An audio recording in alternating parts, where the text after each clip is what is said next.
Hello, everyone, and welcome to another Into the Void Real review. This time we're reviewing Send Help.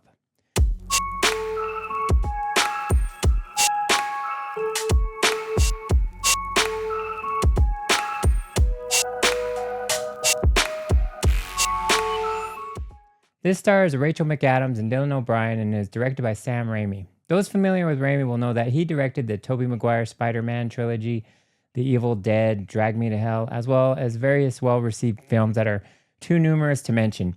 He's back again directing Send Help, a thriller inspired by the likes of Castaway and Misery. But honestly, there are so many different winks to other movies hidden within this film that to just say it is inspired by those two movies only would be a disservice to it. Rachel McAdams plays Linda Liddy, who is a strategy/slash planner known as only a secretary of a big firm who is belittled and shunned by her coworkers and most importantly, her new boss Bradley Preston, played by Dylan O'Brien. She's a female Rodney Dangerfield of the workplace. That's the story of my life. No respect. I got no respect. It's really painful to watch how Linda is treated, and right from the get-go, we are on board with her character because honestly, who hasn't felt underappreciated at one time or another at their job?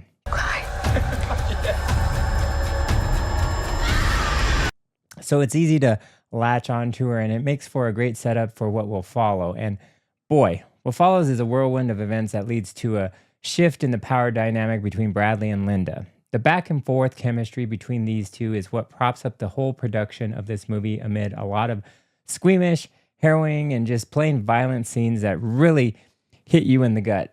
If anyone has watched the trailer, they know that these two end up on a plane for a business trip that ends up encountering some truly horrifying turbulence that leaves the two narrowly surviving a crash into the sea, only to end up stranded together on an island where they must survive without the modern conveniences of the modern world.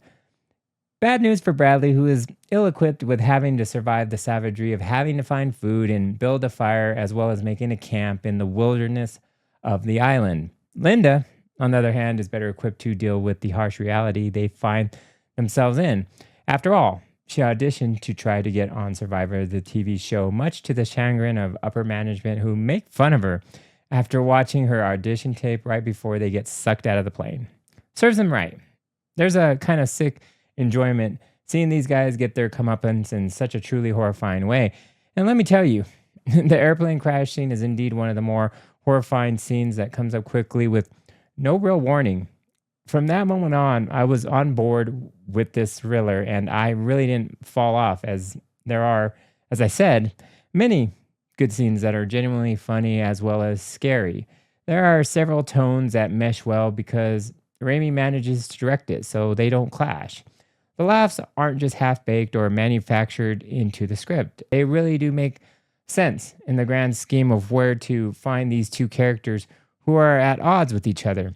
Be your focus, not being Susie Homemaker over here. What did you just say to me? Let's not forget, I'm your boss. You work for me. We're not in the office anymore, Bradley.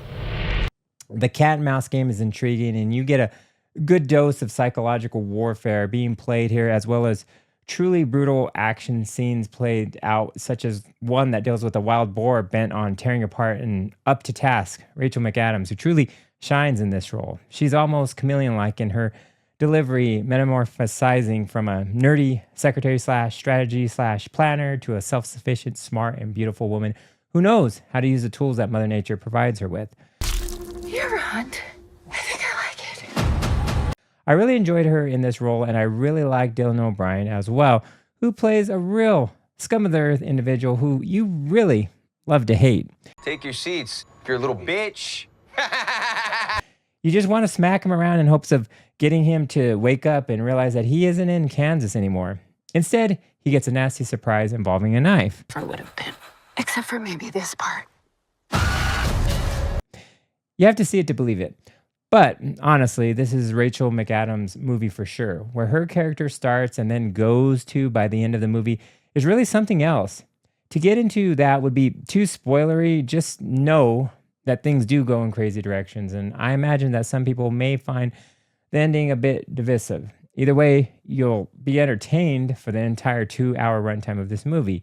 You get two great leads with great chemistry, hashing it out in the harsh wilderness of an island fraught with danger directed by one of Hollywood's most iconic directors in Sam Raimi. What's not to love? I'm giving Send Help an 8 out of 10. If I have to say, this has been one of the stronger Januaries in recent years. Primate, 27 years later, The Bone Temple, and now Send Help. Hopefully February will keep the good movie vibe.